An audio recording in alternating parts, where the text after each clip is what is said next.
Hello दोस्तों, श्री शिवाय नमस्तुभ्यं। मैं आप लोगों को अपने पूजा शिव भक्ति चैनल में स्वागत करती हूँ। आज हम आप लोगों को हरतालिका तीज व्रत के बारे में संपूर्ण जानकारी देंगे। आप लोग हमारे वीडियो के अंत तक बने रहें। इस साल हरतालिका तीज 2024 6 सितंबर दिन शुक्रवार भाद्रपद मास तृतीया तिथि को मनाई जाएगी। तृतीया तिथि की शुरुआत होगी 5 सितंबर 12:21 पर। तृतीया तिथि की समापन 6 सितंबर 3:01 पर होगा शाम के समय। और फुलेरा का महत्व, हरतालिका तीज का उपाय गुरु जी की मधुर वाणी से सुनते हैं। श्री शिवाय नमस्तुभ्यं। हरतालिका तीज का पूजन व्रत कुंवारी कन्या कर सकती है, शादी होने के बाद भी नारी कर सकती है। अंतिम अवस्था तक प्राण छूटे तब तक हरतालिका तीज का व्रत नहीं छोड़ना चाहिए। एक व्रत हमेशा याद रखो, एक एकादशी और एक हरतालिका। हाँ, इतना जरूर है, ज्यादा शरीर बेकार हो गया, बुढ़ापा आ गया, शरीर नहीं साथ दे रहा, तो कुछ फल खा लो, कुछ चाय दूध जूस आप लेकर कर लो। इतना भी नहीं बने, शरीर बहुत ही बेकार हो गया, तो आप एक समय फल का फलहार धारण कर लो, ठीक है। पर हरतालिका व्रत करने वाली माताएं भले उद्यापन कर दे, तो उस व्रत को थोड़ा हल्का कर लो। उद्यापन करा मतलब तुमने व्रत को हल्का कर लिया, थोड़ा हल्का कर सकते।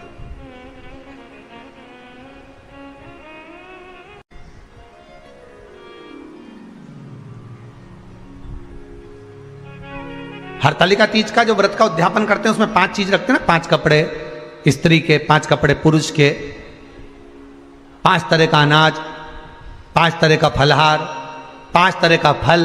तो 5 तरह का जो फल रखाता है हरतालिका तीज के उद्यापन में, दुनिया के लोग उस 5 तरह के फल को केला गिन ले, पपीता गिन ले, मौसम्बी गिन ले, और अनार गिन ले, संतरा गिन ले, सब कुछ गिन लेते हैं, पर उस 5 तरह के फल में धतूरे को नहीं गिनते। पर शिव कथा में वर्णन आता है, हरतालिका तीज के उद्यापन में लिखा हुआ है, सबसे पहले 5 फल अगर गिनना है तो उसमें पहले धतूरे को गिनो, क्योंकि शंकर को वो प्रिय होता है, शंकर उसको स्वीकार कर लेता है। और धतूरा शंकर भगवान को क्यों चढ़ाया जाता है उसका प्रसंग आपको पहले भी कहा, आज फिर कहते हैं। धतूरा जब हम भगवान शंकर को समर्पित करते हैं तो हमारा कोई कार्य अटक रहा होता है, जिस कार्य को बार बार एग्जाम में बैठे हो, बार बार परेशान हो रहा है, बार बार इंटरव्यू देने जा रहे हो, नहीं हो रहा, एक बार धतूरे को हृदय से, भगवान को प्रेम से, करुणा सागर मेरे शंकर को दिल से एक बार वो धतूरा भगवान से विनती कर कर उसको चढ़ाओ तो सही,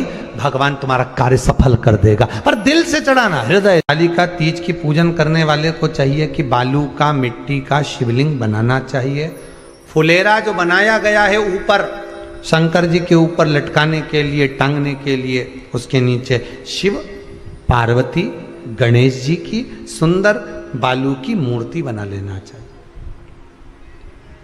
पार्थिव लिंग का निर्माण कर लेना चाहिए। शिव की आराधना करना चाहिए।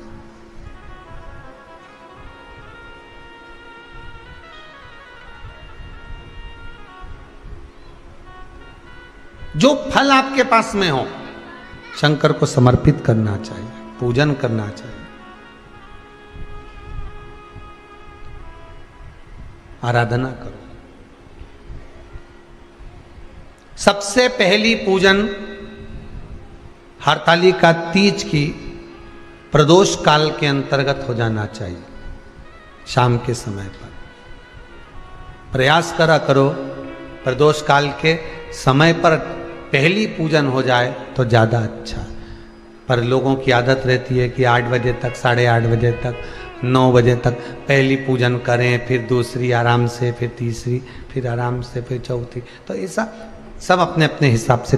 पर शास्त्र रीति कहती है कि प्रदोष का जो समय होता है, प्रदोष काल जो होता है, शाम का जो समय होता है, उस समय पर हरतालिका तीज की पहली पूजन हो, जिससे आपका स्मरण चित्त शंकर भगवान में उस घड़ी, उस पल, उस क्षण में आप शिव के हो जाएं और शंकर आपका हो जाए। हाँ, अगर किसी के आने में देरी हो, कोई आ नहीं पा रहा है, बहुत देरी हो रही हो, तो हरतालिका पूजन व्रत वर्णन करता है कि शिवलिंग का निर्माण, पार्वती जी की मूर्ति का निर्माण, गणेश जी का निर्माण और फुलेरा जो बनाया हुआ है, ये प्रदोष काल के पहले बंधकर तैयार हो जाना चाहिए। प्रदोष काल के अंतर्गत फुलेरा नहीं बनना, फुलेरा पहले बन जाना चाहिए। और बहुत विशेष बात ध्यान रखिए हरतालिका तीज की, कि शंकर जी का जो अपने स्वरूप बनाया है, पाटे में, थाली में, चौकी पर, चौरंग पर जो स्वरूप बनाया है, वो पहले नहीं रखना है। पहले क्या बांधना है? फुलेरा। पहले फुलेरा बांधिए, उसके बाद उसके नीचे शंकर जी को रखिए। कई अब जो हरतालिका तीज का पूजन करते हैं तो उनके लिए हो गया, अब दूसरे के लिए भी सुन ले।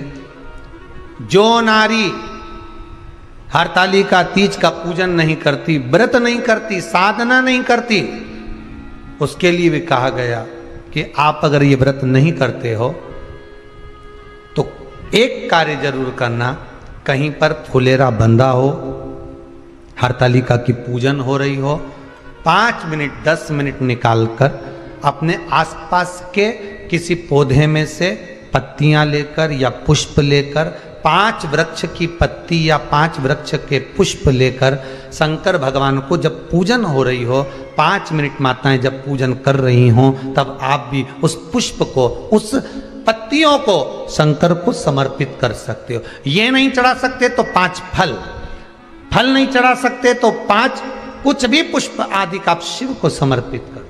और क्यों चढ़ाया जाता है, किस लिए चढ़ाना चाहिए?